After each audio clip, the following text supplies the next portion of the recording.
Would you read to us now? Sure. I'm going to read from a chapter called University of Doubt.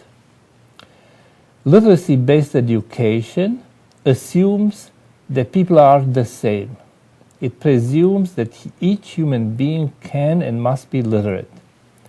Just as the goal of industry was to turn out standardized products, education assumes the same tasks through the mold of literacy. Diplomas and certificates testify how like the mold the product is. The question of why we should expect uniform cognitive structures covering the literate use of language or numbers, but not the use of sounds, of colors, of shapes and volumes, is never raised. Tremendous effort is made to help individuals who simply cannot execute the sequentiality of writing or the meaning of successive numbers. Nothing similar is done to address cognitive characteristics of persons who don't understand images, who don't understand sounds. In order to respond to the needs of the pragmatics of high efficiency of our time, leading to the civilization of many literacies, education needs, first of all, to rediscover the individual, to rediscover his or her cognitive characteristics.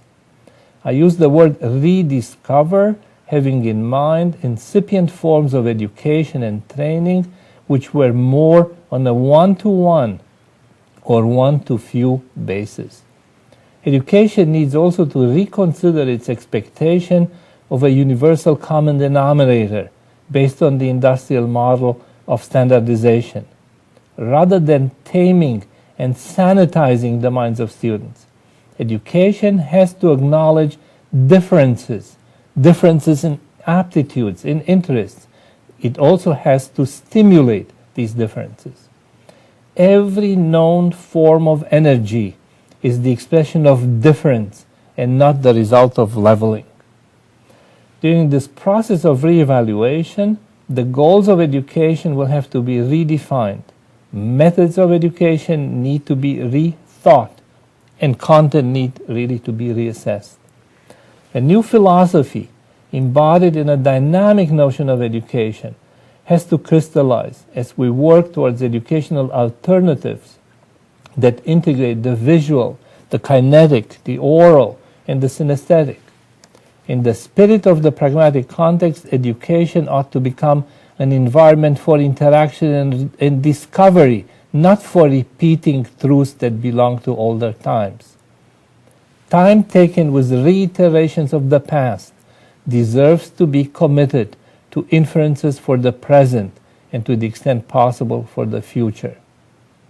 Some of the suggestions to be made in the coming lines might sound utopian or have a ring of technobabble. Their purpose is to present possibilities, not to conjure up miraculous solutions. The path from present to future is the path of human practical experiences of self-constitution. To achieve goals corresponding to requirements and expectations of the civilization of no dominant literacy, education needs to give up the reductionist perspective that has marked it since generalist education became the norm. Education has to recognize its students as the individuals they are, not as some abstract or theoretic entity, not as entities in statistics. Basic education should be centered around the major forms of expression and communication: language, the visual, the oral, the kinetic, the symbolic. Difference among these systems need to be explored as students familiarize themselves with each of them, as well as with their combinations. Concrete forms of acculturation should be geared towards using these elements, not dispensing instructions and assigning exercises. Most important, students will have to share their experience among themselves. There will be no right or wrong, and there cannot be right or wrong in education. Fundamental to the educational endeavor is the process of inquiry, to be expressed through the program for further investigations in which the students are involved. These programs require many languages: the literate inquiry, mathematics, chemistry, computation, but also dancing and singing. By virtue of the fact that people from different backgrounds enter the process, they bear the experience of their respective languages. Relevance to the problem at hand will justify one approach or another without forcing one approach upon the others. Frequently, the wheel will be reinvented.